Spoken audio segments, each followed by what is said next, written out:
अब आप नेक्ड होकर यानी कि बिना कपड़े के सड़क पर घूम सकते हैं। जी हाँ, एक शख्स कई दिनों से सड़क पर नेक्ड होकर घूम रहा था, यानी कि बिना कपड़ों के घूम रहा था। ऐसे में कुछ लोगों ने इस बात पर आपत्ति जताई, लेकिन इस मामले में कोर्ट ने जो फैसला सुनाया है उसे सुनकर आप थोड़े से हैरान हो जाएंगे। इस मामले पर लोअर कोर्ट ने जुर्माना भी लगाया, लेकिन इस मामले में हाई कोर्ट ने ऐतिहासिक फैसला सुनाया है। दरअसल स्पेन के हाई कोर्ट ने शख्स के पक्ष में फैसला सुनाते हुए लोअर कोर्ट के निर्णय को भी पलट दिया। 29 साल के एलेजांड्रो कोलोमार हाल ही में उस समय चर्चा में आ गए थे जब वो अलादिया में नेक्ड होकर घूमते हुए मिले थे। उसके बाद लोअर कोर्ट ने उन पर जुर्माना ठोक दिया।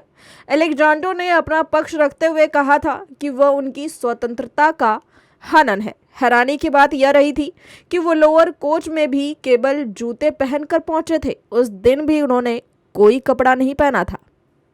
आपको बता दें कि इस शख्स ने साल 2020 में नेक्ड होकर घूमना शुरू कर दिया था। उन्होंने कहा कि कई लोगों ने उनके इस फैसले की आलोचना की, लेकिन ऐसे भी कई लोग थे जिन्होंने उनका सपोर्ट किया। लेकिन वेलेंसिया कोर्ट ने इस मामले में ऐतिहासिक फैसला सुनाया है। कोर्ट ने कहा कि एलेजांड्रो कोलोमार के नेक्ड होकर घूमने से नागरिक सुरक्षा, शांति या सार्वजनिक व्यवस्था में कोई दिक्कत नहीं हुई है। वो अलादिया में 2 अलग अलग बार नेक्ड होकर घूमते हुए दिखाई दिए। कोर्ट ने उनके पक्ष में फैसला सुनाते हुए कहा कि वो नेक्ड होकर अपने गांव के आसपास घूम सकते हैं। एलेजांड्रो के कई फोटो और वीडियो सोशल मीडिया पर खूब तेजी से वायरल होते रहे। उनमें वो खेतों के बीच नेक्ड होकर साइकिल चलाते हुए भी दिखाई दिए। एलेजांड्रो ने बताया कि एक बार तो उन्हें चाकू दिखाकर धमकाया भी गया।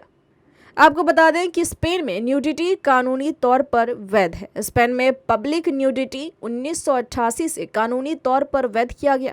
यहाँ कोई भी शख्स सड़कों पर नेक्ड होकर घूम सकता है। आपको बता दें कि बार्सिलोना और वेलाडालिडा में न्यूडिटी को लेकर सख्त कानून लागू कर रहे हैं। समुद्र के बीच के लिए भी इन 2 जगहों पर सख्त नियम है, लेकिन वहीं पर स्पेन के इस शहर में आप बिल्कुल बेफिक्र होकर बिना कपड़ों के सड़क पर घूम सकते हैं।